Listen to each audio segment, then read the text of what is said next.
ইরে বেলাল, এটা কেমন জুলুম, কতদিন হলো তোমার কণ্ঠের আজান শুনি না। বেলাল রে, তোর কি মন চায় না আমি নবীর জিয়ারতে আসতে?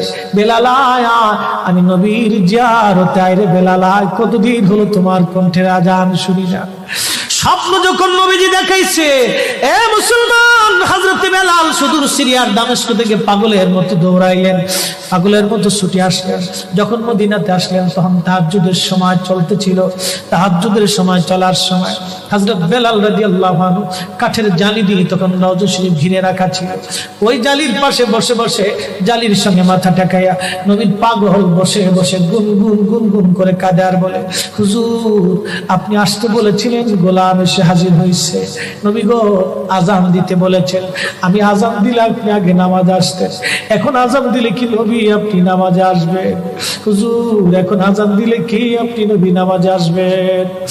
নতুন মুয়াজ্জিন আসছে আজান দেওয়ার জন্য, এসে দেখে নবীর মুয়াজ্জিন বেলাল কাঁদে। ডাক দেখে মদিনাবাসী শুনছো, নবীর মুয়াজ্জিন ফিরে এসেছে, বেলাল আসছে, বেলাল ফিরে আসছে। এই কথা শোনার পরে সব সাহাবী ঘর থেকে বের হয়ে দৌড়ায় এসে দেখে বেলাল কাঁদে। সাহাবীরা বলে, বেলাল আজান দাও, কতদিন হলো তোমার কণ্ঠের আজান শুনি না। বেলাল আজান দাও, কতদিন হলো আজান শুনি না রে বেলাল। বেলাল বলে, সাহাবীরা রে, আমি আজান দিলে কি নবী নামাজ আসবে বলো?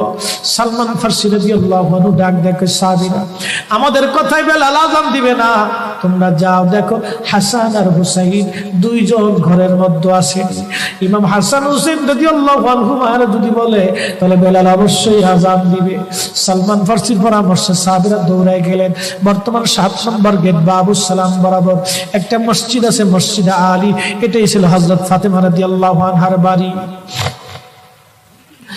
এই বাড়িতে দৌড়ে যাওয়ার পরে ইমাম হাসান হুসাইন রাদিয়াল্লাহু আনহুমা দুইজনকে নিয়ে আসা হলো।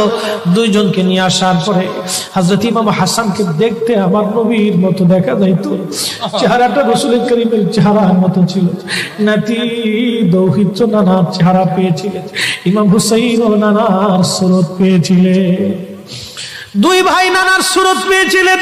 হযরত বেলাল রওজা শরীফ থেকে উঠে হযরতে হাসানের বুকের মধ্যে মাথা ঠেকায় কাঁদতেছে, ইমাম হুসাইনের বুকের মধ্যে মাথা ঠেকায় কাঁদে।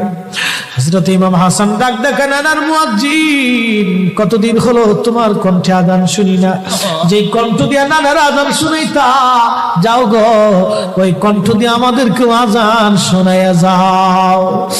যখন হযরতে বেলাল ইমাম হাসান এই কথা বললেন, হযরত বেলাল দৌড়ায় গেলেন। যেই বনু নাজ্জার গোত্রের মহিলা সাহাবীর ছাদের উপরে দাঁড়ায় বেলাল আজান দিত। আবু দাউদের 519 নম্বর হাদিসের মধ্যে আসছে, প্রত্যেক ফজরের নামাজের শুভেচ্ছা আদিকের আগে বেলাল দাঁড়াইতেন। দাঁড়ায় আজানের আগে বলতেন, আল্লাহুম্মা ইন্নী আহমাদুকা ওয়া নাস্তাঈনুকা আলা কুরাইশিন ইউকিমুদ্দীনাক। প্রত্যেক ফজরের আজানের আগে এই দোয়াটা পড়ে বেলাল আজান শুরু করতেন। হযরত বেলাল রাদিয়াল্লাহু আনহু আজকে তাহাজ্জুদের আজান দিতে গেছে। আজান দিতে যাওয়ার পরে হযরত বেলাল যখন আজান দিলেন, আল্লাহু আকবার, আল্লাহু আকবার, আজানের মধুর ধ্বনি সারা মদিনার রন্দে রন্দে ছড়িয়ে গেল। মদিনার ঘর থেকে সব সাহাবী বের হয়ে দৌড় মারছে। আবার যখন বলেন আল্লাহু আকবার, আল্লাহু আকবার, সব সাহাবী, মহিলা, বৃদ্ধ, বনিতা ঘর থেকে বের হয়ে দৌড় মারছে। যখন বলল আশহাদু আল্লা ইলাহা ইল্লাল্লাহ, মদিনার ঘর থেকে সব মহিলারা ঘর থেকে বের হয়ে দৌড় মারছে রে, আর কান্না করে, নবী বুঝি ফিরে আসছে রে। আবার যখন বলেন আশহাদু আল্লা ইলাহা ইল্লাল্লাহ, তখন মদিনার মানুষ কান্না করতেছিল, গুন গুন গুন গুন করে কান্না করে। মদিনার ভিতরে আওয়াজ বের হয়ে গেল, নবী বুঝি আসছে রে, নবী বুঝি ফিরে আসছে রে, নবী বুঝি ফিরে আসছে রে, নবী বুঝি আসছে। হযরত বেলাল যখন বলেন আশহাদু আন্না মুহাম্মাদুর রাসূলুল্লাহ, মদিনার মাটিগুলি থরথর থরথর করে কেঁপে উঠছে রে। মদিনার মানুষের কান্না বেড়ে গেল। হযরত বেলাল অজ্ঞান হয়ে জমিনের মধ্যে পড়ে গেলেন, তিনি বেহুশ। নবীর আশিক বেহুশ হয়ে গেলেন। বেলালের মতো আশিক যদি আমরা হইতাম, এ দুনিয়ায় নবীর দেখা পাইতাম, এ দুনিয়ায় নবীর দেখা পাইতাম। যখন হুঁশ ফিরে আসছে রওজা শরীফের পাশে বসে বসে বেলাল কাঁদে আর বলে, হুজুর আজান দিতে বলেছিলেন, আজান দিয়েছি হুজুর, আমি আজান দিলে আগে নামাজে আসতেন, আজকে আজান দিলাম আপনি হুজুর আসেন নাই, যে আজান দিলে নবী আসবে না, আমি বেলালে আজান আর কোনোদিন দিব না।